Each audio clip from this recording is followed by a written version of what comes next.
Without further ado, can we have a huge round of applause for Miss Amy Liss?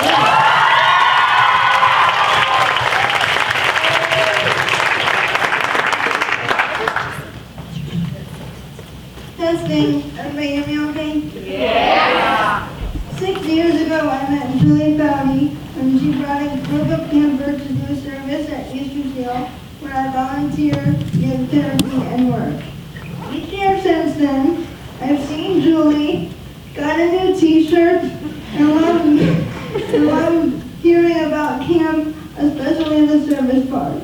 Last year at JFSLA, Julie invited me to come to watch the World Cup on the last day of camp. I did. It was 103 degrees, kind of like this week. I was too excited to sweat, and I loved being a part of the excitement. When I went to say goodbye, Julie, in one of her spontaneous moments, said, "Amy, I want you on staff next year. Can we make that work?" She was serious. I was shocked. And we made it work. I did wonder why she would want me on staff. It's not because of my soccer skills. I'm not a famous name. I have no connections with McDonald's, ESPN, any college, or any celebrity. I realized that Julie believed anyone can be a leader, even me. As I've had months to think about being here, my hope and my goal was to try to make a difference, bring some smiles, and then you get to know me, my abilities, my challenges, and my lifestyle. As I read everything I could find about this camp, I realized that I should maybe be a camper instead of a staff member.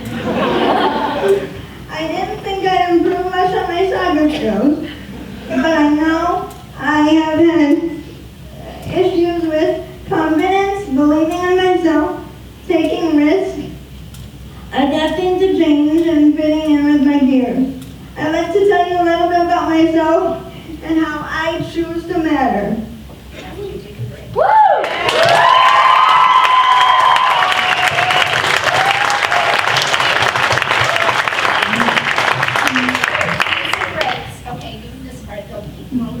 I'm 30 years old. Does she look 30 years old? No. Old enough to have twins that are 30? No. I'm 30 years old. I'm an identical twin, and we were born 3 months premature. I weigh 1 pound, 14 ounces, and was 12 inches long. My twin Kelly, we call the big one, because she was 2 pounds, 4 ounces, 12 and a quarter inches long. Due to my premature birth, I have a condition called cerebral palsy and a spastic quadriplegic. That means all my muscles are very tight. You can hear the tightness in my speech and see it throughout my body. It's hard for me to hold my head up and talk at the same time. I cannot sit, stand, walk, crawl, or feed myself, and I need help with my daily living skills. Yesterday you talked a lot about teamwork. I need a team every day to help me. I depend on someone to shower me, dress me, feed me, toilet me, and help me with most everything I do. I am lucky to be able to speak, and have a mind that works pretty well most of the time. My parents are my team leaders. They both do most of my caregiving. Yes, my dad showers and toilets me. My dad has given me the gifts of humor, a strong work ethic, a love of sport, and taught me how to go with the flow and have fun. My mom has shown me the value of compassion, a strong faith, the joy of giving to others, and the importance of sharing yourself with the people you love. She did not teach me how to cook. My twin is my other half. She knows me like nobody else, and her love and support make me strong. Before she married Brian a year and a half ago, he had to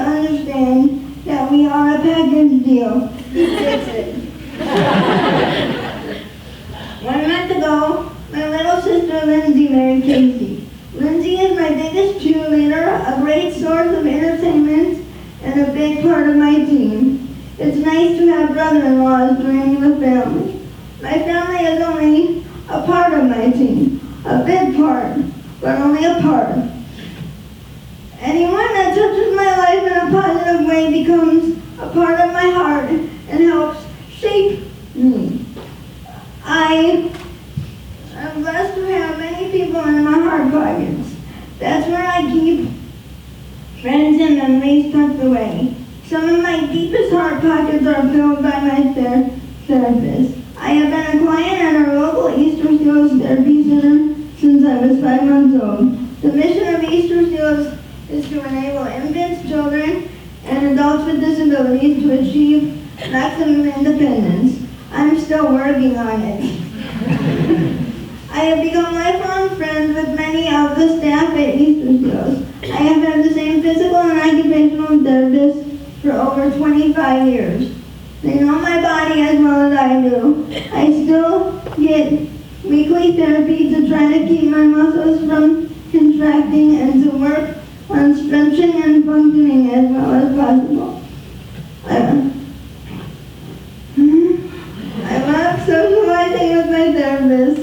We even go out together after work, but therapy itself can be challenging. I want my body to be able to do more than it can do. I work hard and expect a lot of myself. Sometimes I get frustrated when my body is so stiff. I always try to do my best and I'm still achieving new goals. Who would have thought that I would wait until I was 30 years old to walk down the hallway? This happened because of innovative equipment and highly trained therapists that are always trying to help me be the best I can be. And you saw that on YouTube Monday night. And you can check it out again at You Take the Walk. and see what I've accomplished. Teachers and aides have also been a part of my team. I started school when I was 3. I went to a preschool program for disabled kids and loved riding the little yellow school bus with a lift. I thought it was pretty cool at the time. The novelty has worn off. I loved preschool and had my first boyfriend there. When it was time for kindergarten, I started school with my twin in my neighborhood grade school. I was fully included with the help of an aide and was well accepted all through school. I was the first wheelchair in my grade school and middle school. I had lots of friends and loved playing hopscotch and Red Rover at recess. Can you picture it? I did well in school, but my parents did a lot of homework with me in middle school. I dictated a lot of my work because though I used the computer, I was too slow and I wanted to do the same work as everyone else. My parents were concerned about the academic load in high school and knew they couldn't continue doing 3 to 4 hours of homework each night with me. Both my parents worked full-time and my 2 sisters needed some parent time too. I started high school with a one-on-one aide who was in her early 50s. She became and still is one of my closest friends. She is a big reason why I had straight A's in high school and became a member of the National Honor Society.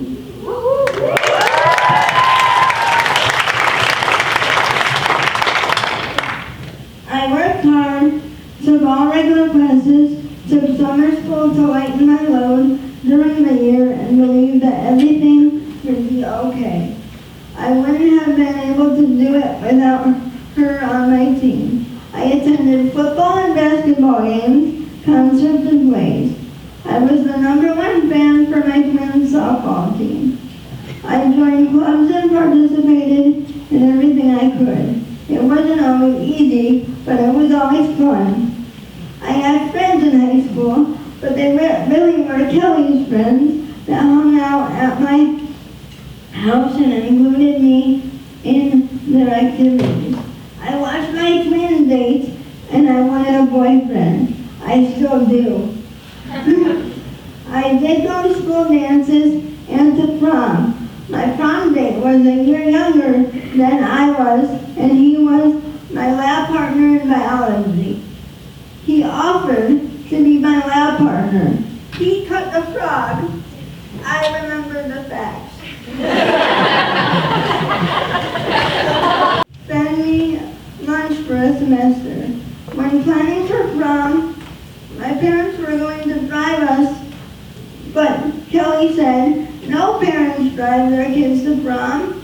I'll figure it out." She arranged for a handicapped accessible trolley to take our group to prom. Everybody thought it was so awesome, and I was part of the group. After high school, finding my place and fitting in became a challenge. Kelly and her friends went off to college. My younger sister Lindsay was in 8th grade and pretty into her friend and teenage life. I needed to find my niche. College wasn't for me. I wasn't ready to be away from home, and there really was no place that could handle my needs. My passion is serving others. During high school, I volunteered at an assisted living center, calling bingo, chatting with residents, and spending time with lonely people. I liked it, but I became very attached to some of the people, and several passed away. I needed a change. I was invited to visit my grade school and talk to a 4th grade class.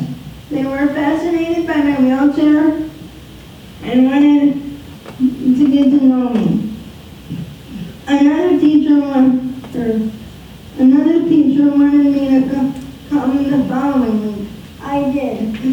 That continued, and I have just completed my 12th year at my volunteering at my old elementary school.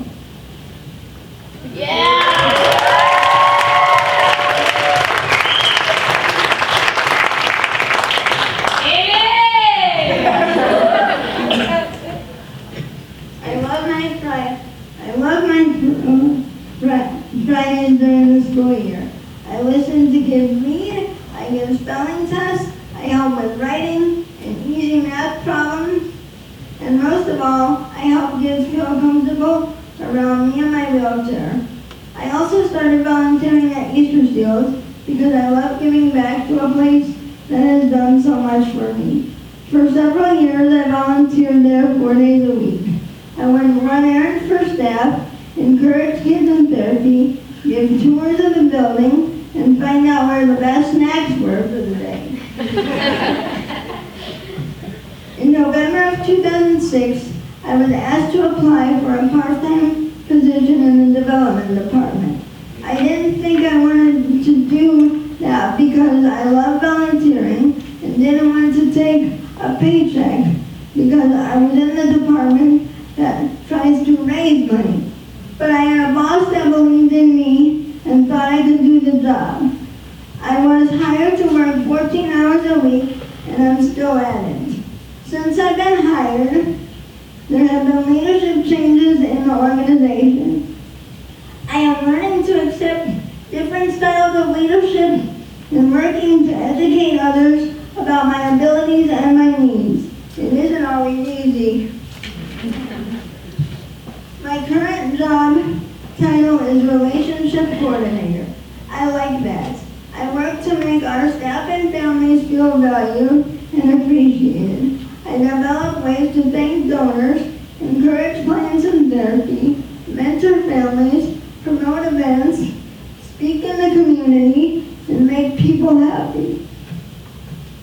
I also continue to volunteer at Easter Fields about 25 hours a week. My twin has worked at Easter Fields for almost 5 years and is in charge of all our special events. I love attending those functions and love seeing her every day.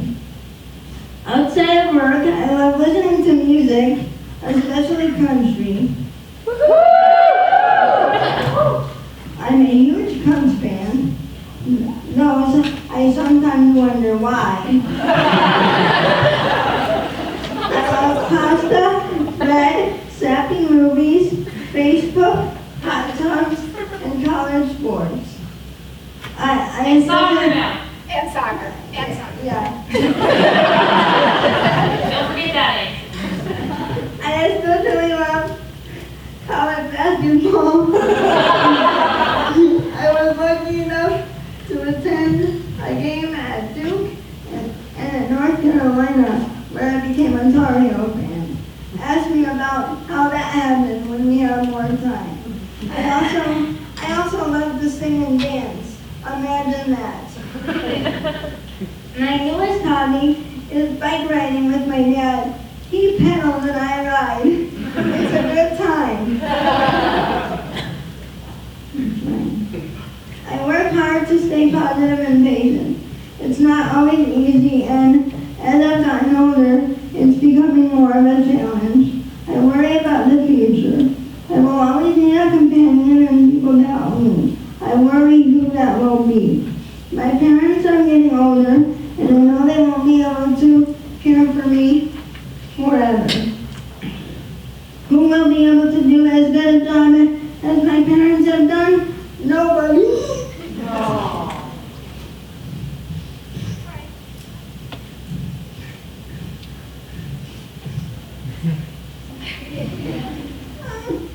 I need to keep building my team and trusting my faith.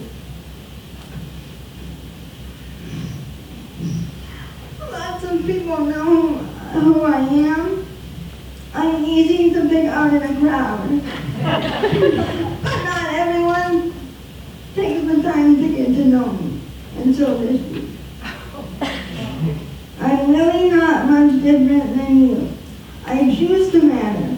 I grew up as an active member of my church. I was involved with my family in lots of church activities. I outgrew some of them and then just felt like I attended weekly services. That all changed this past October when a new pastor wanted to become part of my team. He met me and I think he was intrigued. His second week on the job, he asked me to help him with a sermon on service. That was right up my alley. I was a hit, and he called me his rock star. Feeling so positive at church and having made some new connections, Mom and I decided to enter the mother-daughter portion of Julie's Choose to Matter contest.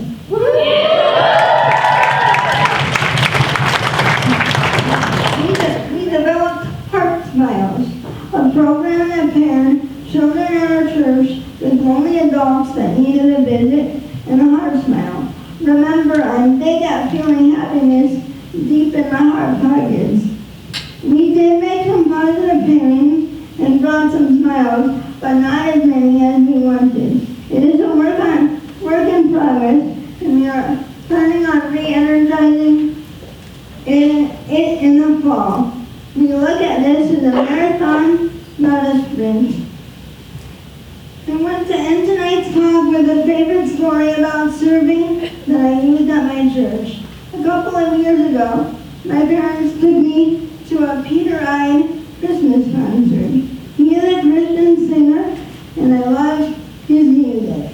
His message was about the importance of serving others. He used a spoon as a symbol of serving because knives are for cutting, forks are for stabbing, and spoons are for serving.